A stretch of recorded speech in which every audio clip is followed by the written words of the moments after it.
नमस्कार दोस्तों, स्वागत है आप सभी का केडी क्लासेज इंडिया पर। इस वीडियो में सीटेट का पेपर सॉल्व करेंगे जो 1 जनवरी 2022 को आया था। उसमें ईवीएस का सेक्शन सॉल्व करेंगे।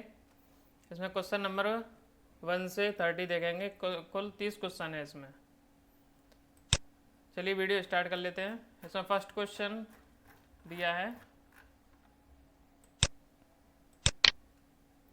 त्रिवेंद्रम और गांधी धाम के बीच की दूरी 2268 किलोमीटर है। यदि कोई रेलगाड़ी इस दूरी को 42 घंटे में तय कर लेती है तो इन दोनों शहरों के रेलवे स्टेशनों के बीच रेलगाड़ी की औसत चाल मीटर प्रति सेकंड में थी। अब इस क्वेश्चन में क्या दिया है, दूरी दी है 2268 किलोमीटर और समय कितना दिया है, 42 घंटे में तय करती है। तो सूत्र क्या होता है औसत चाल का? औसत चाल का होता है चाल बराबर दूरी बट्टे समय। तो दूरी कितनी है, 2268, तो ये आ गई 2268। दूरी बट्टे समय कितना है, समय है 42 घंटे, तो 42 अपॉन में, तो सॉल्व करेंगे कितना आएगा, 54। अब ये 54 किस में आया है, ये आया है किलोमीटर प्रति घंटे में। किलोमीटर प्रति घंटे, क्योंकि किलोमीटर दिया है दूरी में और घंटा दिया है समय में, तो किलोमीटर प्रति घंटा है। इसमें ऑप्शन कौन सा है, ऑप्शन नंबर फर्स्ट। लेकिन इसमें क्या पूछा है, रेलगाड़ी की औसत चाल मीटर प्रति सेकंड में क्या होगी। तो मीटर प्रति सेकंड में इसमें आंसर दिया नहीं है, तो ये क्वेश्चन वैसे तो गलत था इसमें, और मीटर प्रति सेकंड में पूछा था। लेकिन अगर किलोमीटर प्रति घंटे में देखेंगे तो 54 ही आएगा। इसमें ऑप्शन नंबर फर्स्ट सही हो जाएगा। पेपर में गलत आया ये क्वेश्चन, इसमें ऑप्शन मैच नहीं कर रहा था। नेक्स्ट क्वेश्चन है, कोई छात्र ए पर है और बी पर पहुंचना चाहता है। इसके लिए पहले वह ओ पर जाता है जो ए के ठीक उत्तर में है, ठीक उत्तर में 120 मीटर दूरी पर है, और फिर वह ओ से बी ठीक पश्चिम दिशा में 50 मीटर दूरी तय करके पहुंचता है। ए की बी से दूरी तथा बी के सापेक्ष ए की दिशा क्रमशः है। इसमें क्या दिया है, कोई छात्र ए पर है, ये मान लिया ए पर यहाँ पे है, और बी पर पहुंचना चाहता है यहाँ पे बी पर। इसके लिए पहले वह ओ पर जाता है, यहाँ से ए से स्टार्ट होगा, ए से स्टार्ट करके ओ पर पहुंचता है, ओ पर ऊपर जाता है जो ए के ठीक उत्तर में है। तो उत्तर कहाँ पे होता है, ऊपर, तो ऊपर गया, और 120 किलोमीटर दूरी है, तो 120 मीटर ऊपर है, ए से 120 मीटर उत्तर की ओर चले ओ तक।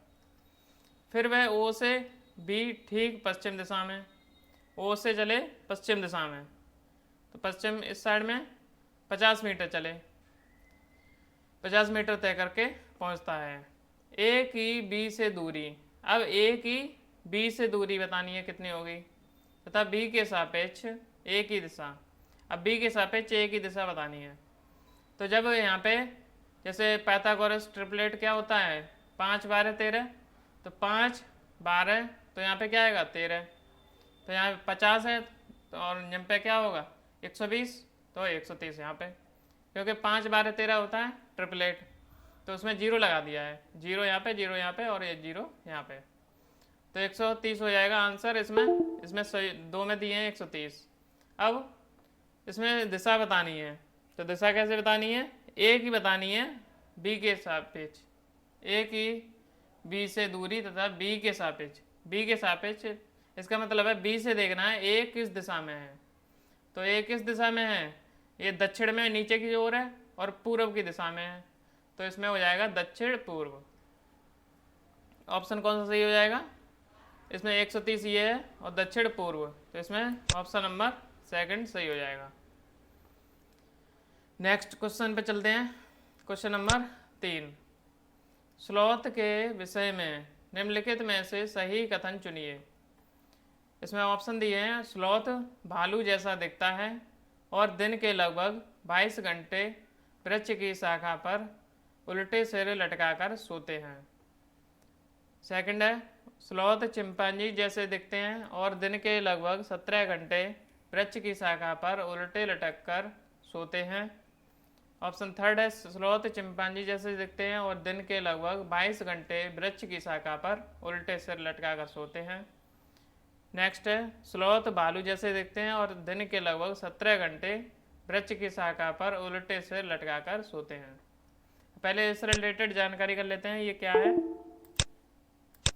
इसके बारे में क्या क्या है पूरी डिटेल देख लेते पहले। तो स्लॉथ के बारे में, स्लॉथ दिन में करीब 17 घंटे पेड़ों से उल्टे लटक कर मस्ती से सोते हैं। तो इसमें क्या है 17 घंटे, इस 17 घंटे है। स्लॉथ सप्ताह में एक बार शौच करने के लिए पेड़ से नीचे उतरते हैं। तो एक बार नीचे उतरेंगे। स्लॉथ जिस पेड़ पर रहते हैं उसी के पत्ते खाकर अपना पेट भरते हैं। 40 वर्ष के अपने जीवन में यह केवल 8 पेड़ों पर घूमने की तकलीफ उठाते हैं। भालू जैसे दिखते हैं और पर भालू नहीं हैं। अब इसमें क्या क्या दिया है अब ऑप्शन के हिसाब से,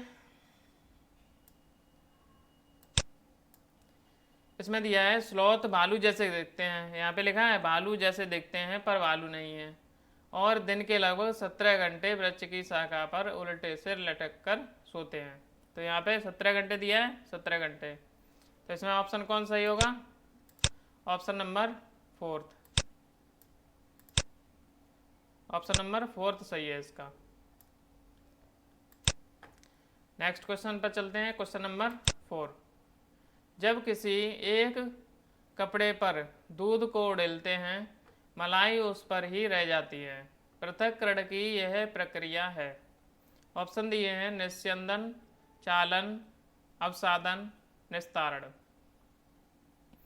अब इसमें ऑप्शन कौन सा सही होगा, दूध को उड़ेलते हैं तो मलाई उस पर ही रह जाती है, तो मलाई उस पर ही रह जाती है तो क्या होगा, इसमें ऑप्शन नंबर 1 सही है, निस्यंदन। Next question, question number 5। ये सीटेट के पेपर के क्वेश्चन है सारे जो इस बार आए थे 1 जनवरी 2022 को। कक्षा 5 की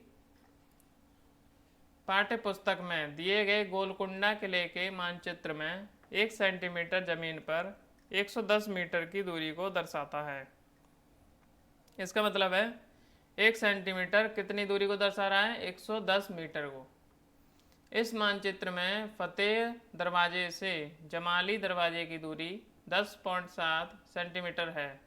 जमीन पर इन दोनों दरवाजों के बीच डैश की दूरी से कम दूरी होगी। अब इसमें इसका बताना है 10.7 का। तो इसमें दिया है 1 सेंटीमीटर जमीन 110 सेंटीमीटर की दूरी को दर्शाता है। तो 110 सेंटीमीटर 110 मीटर मान कितने का होगा, 110 मीटर होगा 1 सेंटीमीटर का मान। तो 1 नीचे लिख दिया, 110/1 इंटू अब कितने का मान निकालना है, 10.7 का। तो 10.7 का गुणा कर दिया मल्टीप्लाई, तो अब कितना आ गया 1177 मीटर। अब ये दिया है ये मीटर में आ गया हमारा। अब मीटर में आ गया, हमें क्या किस में चाहिए, इसमें ऑप्शन किस में दिए हैं, किलोमीटर में। तो इसमें 1000 से डिवाइड कर देंगे तो 1.177 किलोमीटर आ जाएगा। इसमें ऑप्शन कौन सा सही होगा, option number 2 1.177 kilometre. Next question, question number 6। 3 राज्यों का वह समूह जिनके किसी किनारे पर बंगाल की खाड़ी है कौन सा है। ऐसे बताना है कौन सा समूह है जिसके 3 किनारों पर बंगाल की खाड़ी है। अब बंगाल की खाड़ी कौन सी है, बंगाल की खाड़ी है ये इस साइड में, ये दिख रही होगी बे ऑफ बंगाल।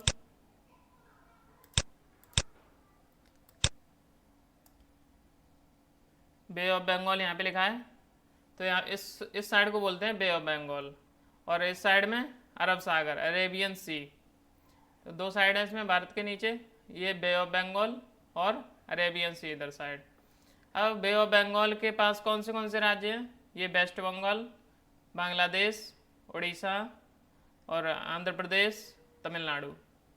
और यहाँ पे म्यांमार, इतने सभी राज्य हैं और ये तो देश है म्यांमार। अब इसमें अब देख लेते हैं ऑप्शन, इसमें क्या क्या दिया है। आंध्र प्रदेश, आंध्र प्रदेश कहाँ पे है यहाँ पे, तो ये है बे ऑफ बंगाल से सटा हुआ राज्य। महाराष्ट्र, महाराष्ट्र कहाँ पे है, महाराष्ट्र है अरेबियन सी के पास, तो ये ऑप्शन हट गया।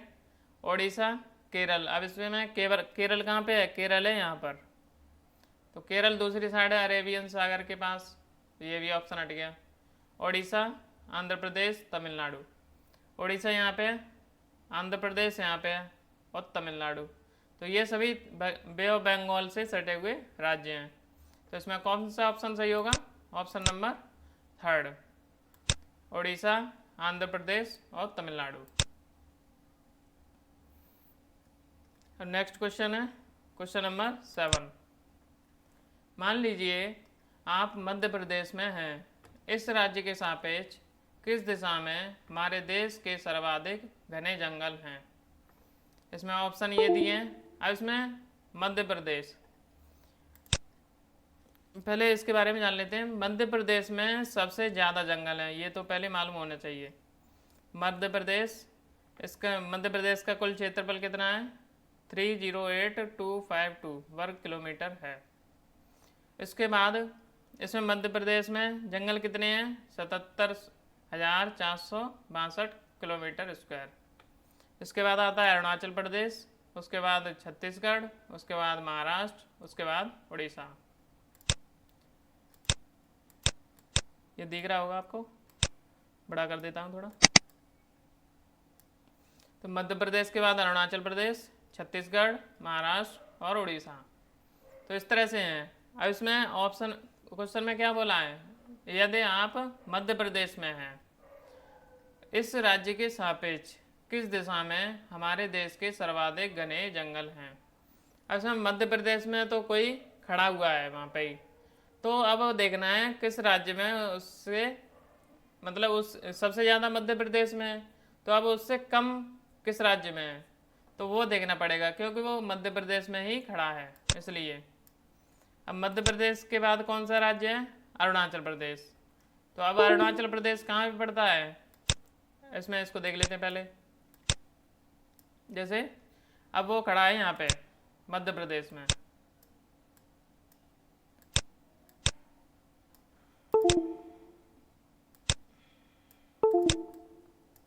मध्य प्रदेश यहाँ पे, मध्य प्रदेश भोपाल। अब अरुणाचल प्रदेश कहाँ पे है, ये है मध्य प्रदेश, ये है और अरुणाचल प्रदेश ये है, तो ये कौन सी साइड में पड़ेगा, अरुणाचल प्रदेश बताना है मध्य प्रदेश के सापेक्ष। तो मध्य प्रदेश के सापेक्ष होगा ये पूर्व में और ये पश्चिम, पूर्व और उत्तर, क्योंकि इन जो 7 राज्य हैं इनको नॉर्थ ईस्ट के राज्य बोलते हैं, तो नॉर्थ ईस्ट के राज्य हैं और ये अरुणाचल प्रदेश नॉर्थ ईस्ट में ही पड़ता है। अब ये मध्य प्रदेश के सापेक्ष अरुणाचल प्रदेश क्या हो जाएगा, नॉर्थ ईस्ट। तो नॉर्थ ईस्ट क्या होता है, नॉर्थ मतलब होता है उत्तर और ईस्ट मतलब पूर्व, तो उत्तर पूर्व।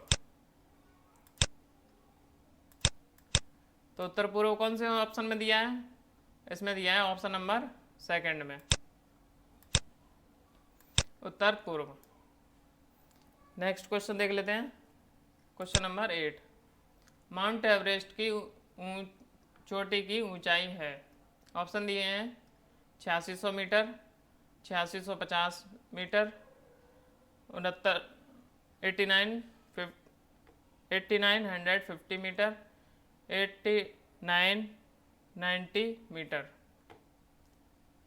अब इसमें एवरेस्ट पर्वत, इसके बारे में जान लेते हैं पहले क्या क्या है। एवरेस्ट पर्वत, इसमें नेपाली में क्या कहते हैं एवरेस्ट पर्वत को, सागर माथा।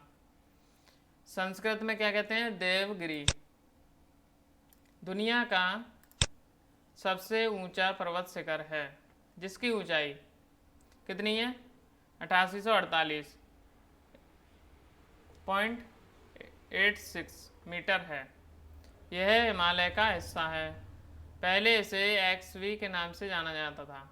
माउंट एवरेस्ट की ऊंचाई उस समय 29,002 फीट या 8,848 मीटर मापी गई थी। 8,840।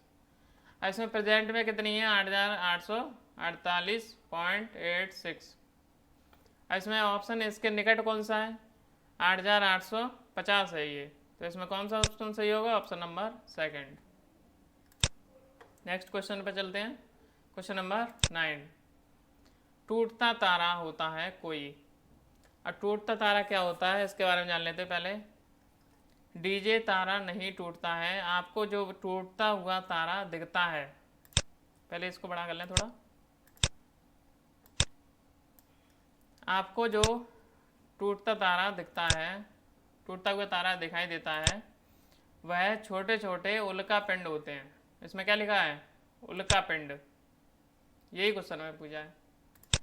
जो कि अगर अपनी आयु पूरी कर चुका है, जो अब खत्म होने वाला है, नष्ट होने वाला है, वह गिर नहीं लगता और हमारे सौरमंडल में पृथ्वी के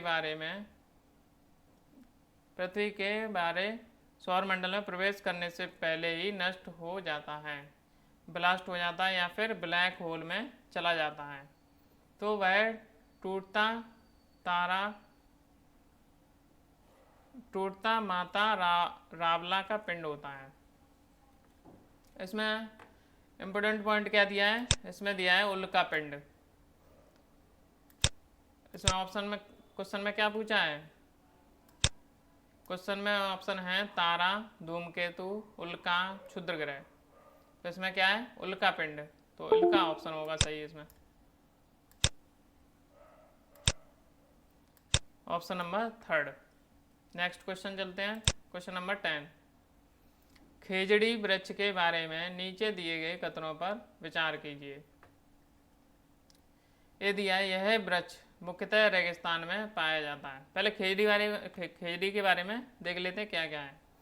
यह पेड़ रेगिस्तानी इलाकों में खूब पाया जाता है। इसे ज़्यादा पानी की ज़रूरत नहीं होती है। इस पेड़ की छाल दवा के काम आती है और इसकी लकड़ी में कभी कीड़ा नहीं लगता। पेड़ की फलियां सब्जी के काम आती हैं। पत्तियां वहाँ रहने वाले जानवर खाते हैं और इस पेड़ की छाया में बच्चे खेलते हैं। अब इसके पॉइंट दिए उनको पढ़ लेते हैं पहले। यह वृक्ष मुख्यतः रेगिस्तानी क्षेत्रों में पाया जाता है। इसमें दिया है रेगिस्तानी इलाकों में खूब पाया जाता है। तो इसमें ऑप्शन नंबर ये ए दिया है, ये सही है। इसे उगने के लिए अधिक जल की आवश्यकता नहीं होती। इसमें क्या दिया है? ज़्यादा जल की ज़रूरत नहीं होती। इसमें ये भी पॉइंट सही है। सेकंड पॉइंट सही है इसमें। यह जल अपने तने से जल संचित करता है, जिसका उपयोग आवश्यकता पड़ने पर किया जाता है। इसमें ये पॉइंट नहीं दिया।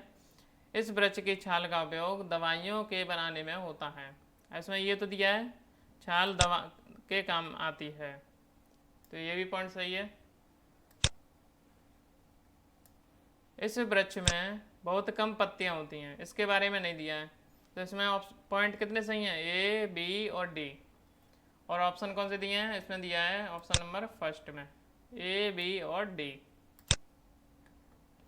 ऑप्शन नंबर फर्स्ट सही है। नेक्स्ट क्वेश्चन देख लेते हैं। Question number 11। किसी छात्र द्वारा नीचे दिए गए कथन पर विचार कीजिए। मैं जिस क्षेत्र से आया हूँ वहाँ बारिश बहुत कम होती है, गर्मी बहुत पड़ती है। हमारे घर मिट्टी के बने होते हैं। घरों की दीवारें बहुत मोटी होती हैं और इन्हें मिट्टी से ही पोतकर सुंदर किया जाता है। घरों की छतें कटीली झाड़ियों से बनाई जाती हैं।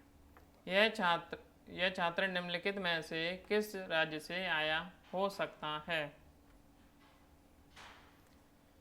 इसमें क्या दिया है? मैं जिस क्षेत्र से आया हूँ वहाँ बारिश बहुत कम होती है। अब बारिश बहुत कम कहाँ पे होती है?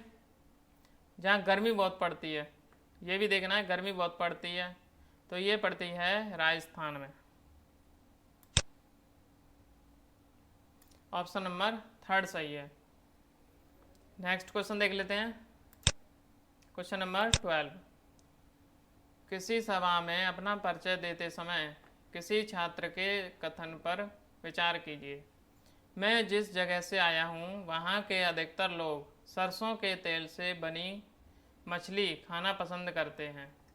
यह छात्र किस जगह से आया हो सकता है? ऑप्शन दिए हैं गोवा, केरल, कश्मीर, मिजोरम।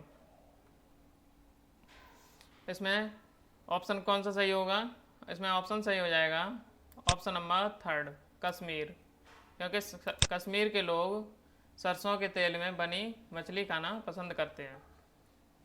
नेक्स्ट क्वेश्चन देख लेते हैं। Question number 13। ये हाथी से रिलेटेड है। इसमें पहले डिटेल समझ लें या फिर इसमें पहले डिटेल समझ लेते हैं। इसमें ये दिया है, जमीन पर रहने वाला सबसे विशाल स्तनधारी है। इसमें हाथी के बारे में क्वेश्चन है ये पूरा। हाथी का जीवन काल 50 से 70 वर्ष होता है। जन्म के समय इसका वजन 100 किलोग्राम होता है। हाथी हाँकने वाले व्यक्ति को महावत कहते हैं।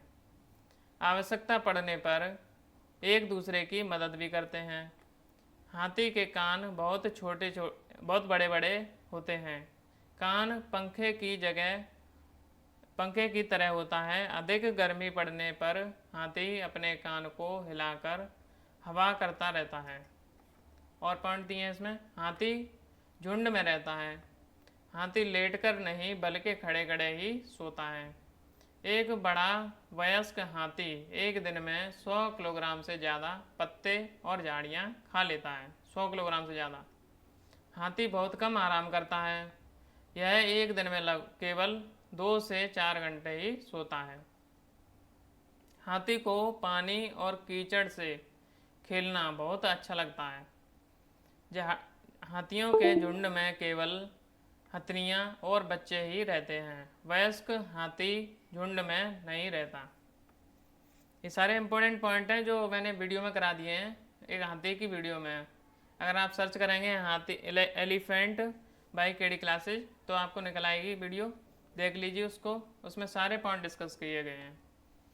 हाथी के एक झुंड में 10 से 12 हथनियाँ और बच्चे होते हैं। झुंड की सबसे बुजुर्ग हथनी पूरे झुंड की नेता होती है। हाथी 14 से 15 वर्ष तक ही झुंड में रहता है। उसके बाद वह झुंड छोड़कर अकेले रहने लगता है। हाथी की लंबाई कितनी होती है? 5 से 6 मीटर होती है। 3 महीने के हाथी के बच्चे का वजन 200 किलोग्राम होता है। हाथी को केले बहुत पसंद हैं। हाथी को पसीना नहीं आता। ये सारे पॉइंट इम्पोर्टेंट हैं। हाथी एक इकलौता जानवर है जिसके 4 घुटने होते हैं और वह कूद नहीं सकता। मादा हाथी हर 4 साल में एक बच्चे को जन्म देती है। इसका गर्भकाल 22 माह होता है। इसमें क्वेश्चन में कौन से पॉइंट दिए हैं ये देख लेते हैं। कोई वयस्क हाथी एक दिन में 2 कुंटल से भी अधिक हरे पत्ते और झाड़ियाँ खा लेता है। इसमें क्या है? 100 किलोग्राम खाता है। इसमें क्वेश्चन में दिया है 2 कुंटल, तो ये पॉइंट गलत है। इसमें सही देखना है हमें। अत्यधिक भारी होने के कारण अधिकांश हाथी बहुत ही ज़्यादा आराम करना पसंद करते हैं। इसमें क्या है? 2 से 4 घंटे ही सोता है, तो ये बहुत ज़्यादा बोला है। इसमें ये भी पॉइंट गलत है। यहाँ तक कि 3 महीने की आयु के हाथी के बच्चे का भार सामान्यतः लगभग 200 किलोग्राम होता है। ये पॉइंट सही है, क्योंकि इसमें लिखा है 3 महीने के हाथी के बच्चे का वजन 200 किलोग्राम होता है। इसमें ये दिया है, तो इसमें ऑप्शन कौन सा सही है? Option number third. यहाँ तक के 3 महीने की आयु के हाथी के बच्चे का भार सामान्यतः लगभग 200 किलोग्राम होता है। इसमें ये पॉइंट गलत है। अधिकांश हाथी औसतन एक दिन में 9 से 10 घंटे सोते हैं। हाथी कितने घंटे सोते हैं? 2 से 4 घंटे। इसमें ये दिया है। नेक्स्ट क्वेश्चन पर चलते हैं। Question number 14। एक समूह को चुनिए जिसका प्रयोग पुनः चक्रण के पश्चात किया जा सकता है। इसमें ये सारे ऑप्शन हैं। पॉलीथीन बैग, कागज़, बैटरी, मोबाइल फ़ोन। इसमें ये गलत है। इसमें बोला है पुनः चक्रण, मतलब रिसाइकिल। चादरें, समाचार पत्र, प्लास्टिक बोतल, बैटरी, इसमें ये है। इसमें ये दोनों पॉइंट गलत हैं। लोहे की कीलें, लोहे की कीलें को पुनः गला के बना सकते हैं। कांच की बोतल, ये भी बना सकते हैं। स्टील मग, ये स्टील को भी बना सकते हैं। गत्ते का डिब्बा, इसको भी बना सकते हैं। तो इसमें कौन सा ऑप्शन सही है? Option number 3। नेक्स्ट क्वेश्चन है क्वेश्चन नंबर 15। छोले भटूरे नारियल डली करी के साथ उबला टैपिओका, सरसों के तेल में बनी मछली, नारियल के तेल में बनी पक्की मछली। इसमें इससे रिलेटेड जो स्टेट दिए हैं उनको मिलाना है। इसमें छोले भटूरे कहाँ के पसंद हैं, कहाँ के ज़्यादा फेमस हैं? छोले भटूरे फेमस हैं पंजाब के।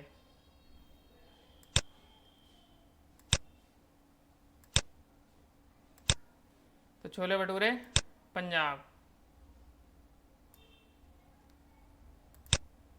नारियल डली करी के साथ उबला टैपिओका, ये कहाँ का है? नारियल का। नारियल कहाँ पे होते हैं सबसे ज़्यादा? ये होते हैं केरल में। सरसों के तेल में बनी मछली। अब सरसों के तेल में बनी मछली, मछली कहाँ पे बनती है सरसों के तेल में? ये बनती है कश्मीर में। नारियल के तेल में बनी पकी मछली, ये कहाँ पे बनती है? ये बनती है गोवा में। इसमें ऑप्शन देख लेते हैं कौन से हैं। इसमें छोले भटूरे किससे है? पंजाब से। तो फर्स्ट का ई से, फर्स्ट का ई कौन से में है? ये 3 में है। इसमें है। फर्स्ट में दिया है, थर्ड में दिया है और फोर्थ में। नारियल डली करी के साथ उबला टैपिओका, तो इसमें सेकंड का किससे मिलाना है? बी से। सेकंड का बी से, इसमें है, इसमें है।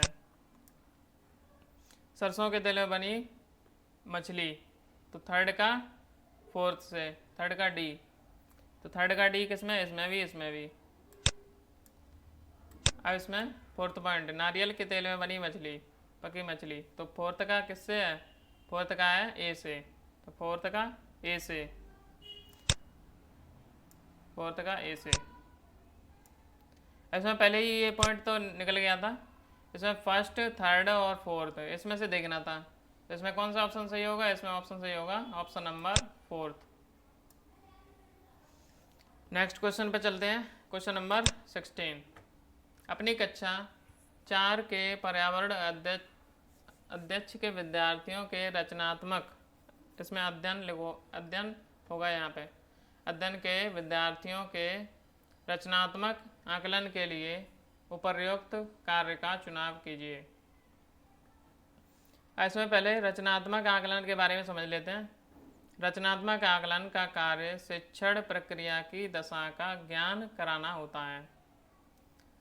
ये आकलन शिक्षण प्रक्रिया के दौरान, इसमें क्या लिखा है? शिक्षण प्रक्रिया के दौरान, ये इंपॉर्टेंट पॉइंट है इसमें। शिक्षण प्रक्रिया के दौरान जो रचनात्मक आकलन होता है, इस शिक्षण प्रक्रिया के दौरान, जैसे बच्चा अभी पढ़ रहा है तो उसमें उसी टाइम उसका मूल्यांकन करेंगे, आकलन करेंगे। इसका प्रयोग अधिगम के लिए आकलन के रूप में किया जाता है। तो बच्चा पढ़ रहा है, उसी टाइम उसका आकलन करना होता है रचनात्मक आकलन में। रचनात्मक आकलन का कार्य छात्रों का पृष्ठपोषण प्रदान करना है। इसके द्वारा विद्यार्थियों को ये पता लगता है कि उसे कहाँ सुधार की आवश्यकता है। अब इसमें ऑप्शन क्या दिए हैं? तैरने और डूबने के पाठ पर प्रश्न उत्तर लिखना। ऑप्शन सेकंड दिया है, डूबने और तैरने की प्रक्रिया का अवलोकन करने के लिए क्रियाकलाप करना। थर्ड दिया है, तैरने और डूबने की परिभाषा की व्याख्या करना। ऑप्शन 4 दिया है, जो वस्तुएं डूबती और तैरती हैं उनकी सूची याद करना। अब इसमें ऑप्शन कौन सा सही होगा? इसमें ऑप्शन सही है ऑप्शन नंबर सेकंड, डूबने और तैरने की प्रक्रिया का अवलोकन करने के लिए क्रियाकलाप करना। इसमें अवलोकन लिखा है, अवलोकन करने के लिए क्रियाकलाप करना, इसलिए ऑप्शन सेकंड सही है। क्वेश्चन नंबर 17, पर्यावरण अध्ययन के शिक्षण में कला एवं कौशल का समावेश करना चाहिए क्योंकि वह प्रोत्साहित करता है। इसमें ऑप्शन दिए हैं सृजनात्मकता को, सहपाठी सीखने को, कक्षा में अनुशासन को, समावेशन को।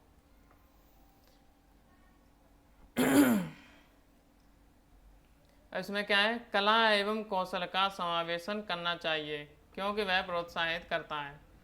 तो कला एवं कौशल को का समावेशन करना चाहिए। ऐसे में ऑप्शन में दिए हैं सृजनात्मकता को, ये तो सही है। इसमें सहपाठी सीखने को, ये भी सही है। कक्षा में अनुशासन को, ये इम्पोर्टेंट नहीं है, ये गलत हो सकता है। इसमें ऑप्शन नंबर इसमें डी दिया है समावेशन को, ये भी सही है। तो इसमें कौन से सही होंगे, इसमें होंगे ए, बी और डी। ए, बी और डी किसमें दिए हैं, ऑप्शन नंबर 4 में, ये सही है option number 4। Next question, question number 18, कक्षा 4 के विद्यार्थियों को थीम आश्रय के लिए कौन सी युक्ति पूछताछ को प्रोत्साहित करती है। विद्यार्थियों को विभिन्न प्रकार के घरों के चित्र एकत्र करने के लिए कहना। सेकंड दिया है विभिन्न प्रकार के आश्रयों के चित्र साझा करना। थर्ड दिया है विभिन्न मकान निर्माण स्थलों पर जाने के उपरांत विद्यार्थियों को अपने अनुभवों को सुनाने के लिए कहना। फोर्थ दिया है देश के विभिन्न आश्रयों पर एक पावर पॉइंट प्रस्तुत करना। इसमें आश्रय के लिए कौन सी युक्ति पूछताछ को प्रोत्साहित करती है।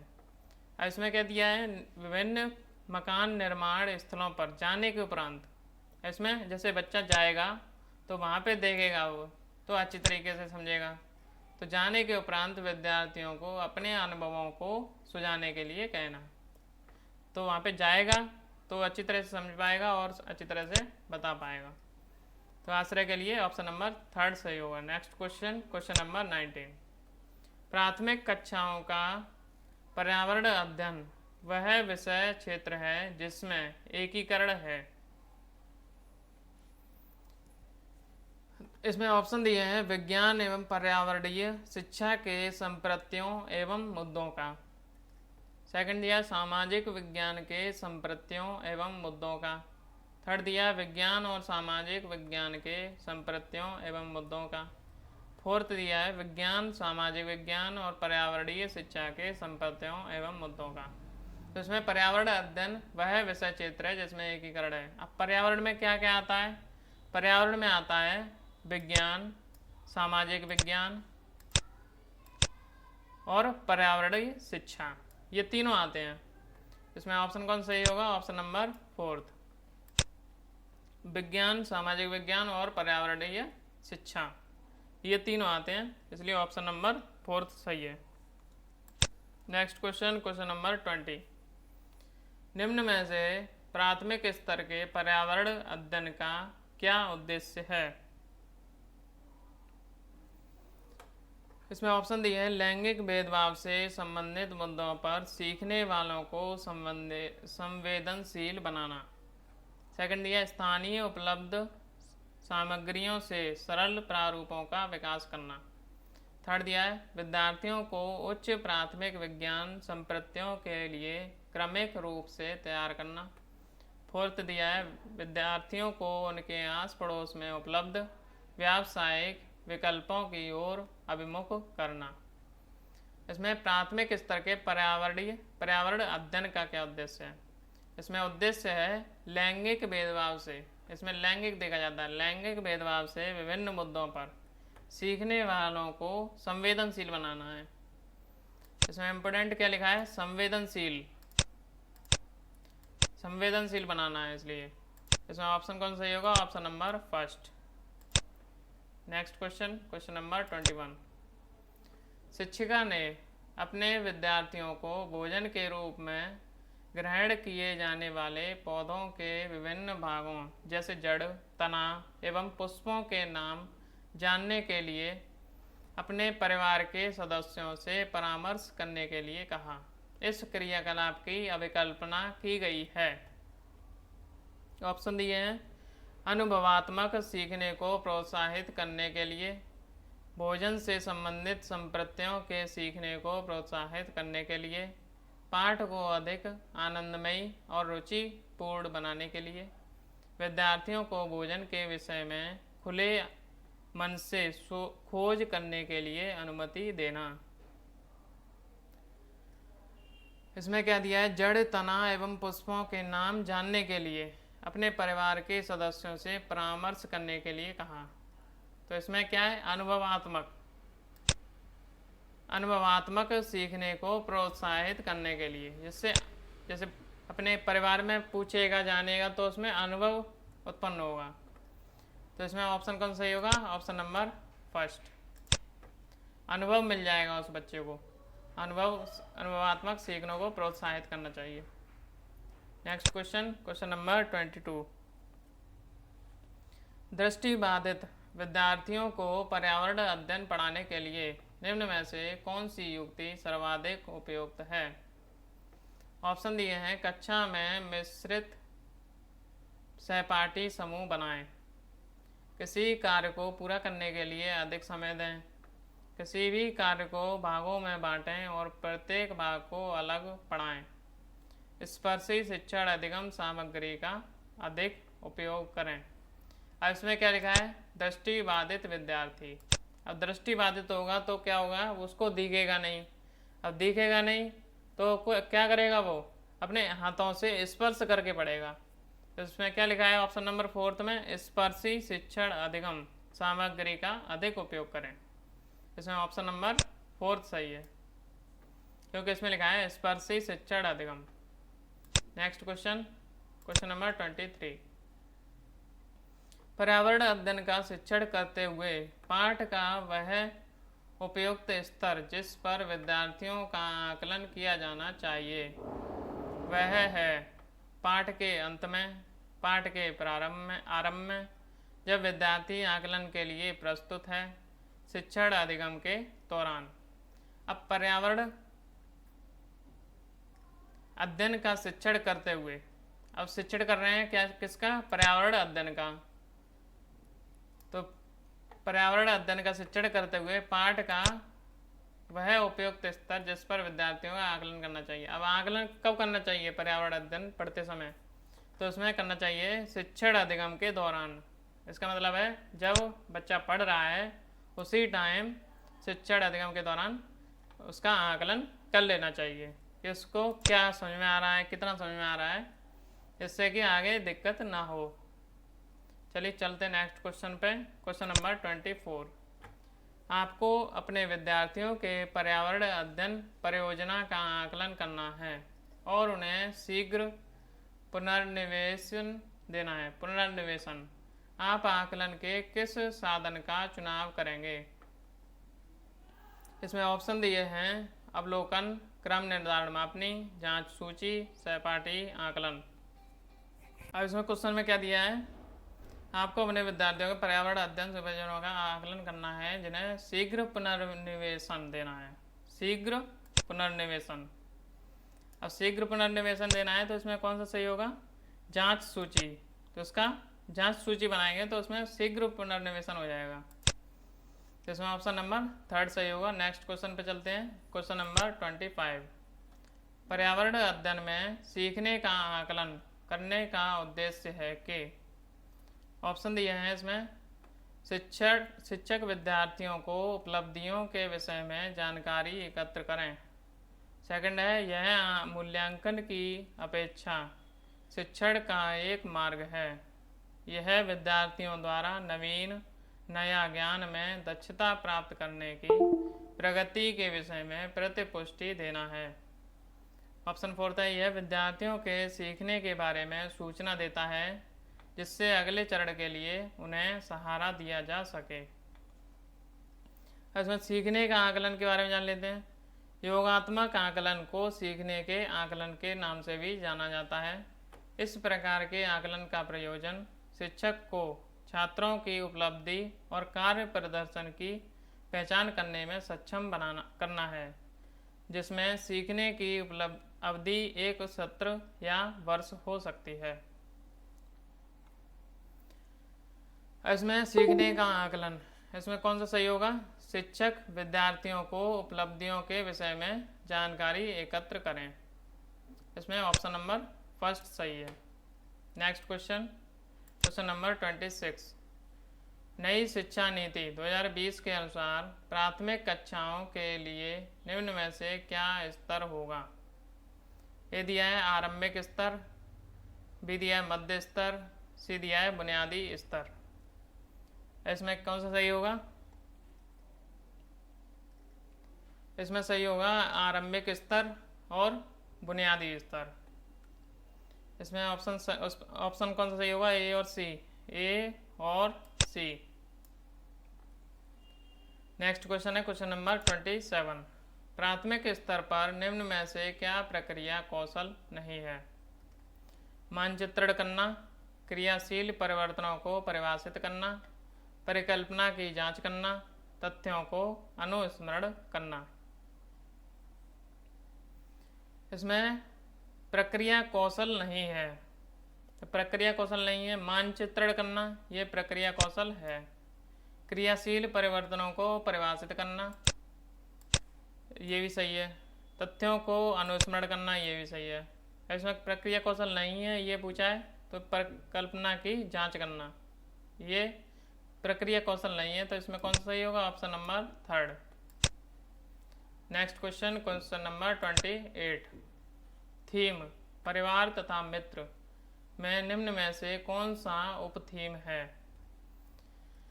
अब सब थीम देख लेते हैं। सब थीम इसका मतलब है उप थीम परिवार और मित्र। परिवार और मित्र में कौन सी आती हैं? आपसी संबंध, काम और खेल, जानवर और पौधे। इसमें कौन से ऑप्शन दिए हैं परिवार और थीम के सब थीम में? इसमें दिया है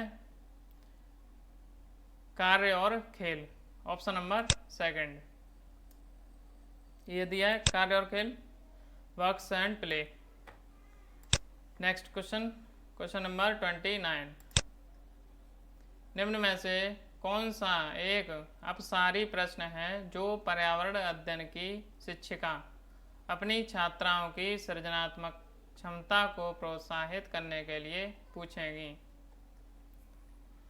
इसमें ऑप्शन दिए हैं मृदा में प्याज के बीजों को बोने से लेकर फसल काटने तक के चरण कौन से हैं? दिल्ली जैसे शहरों में वायु प्रदूषण को कम करने के लिए आप क्या कदम उठाएंगे?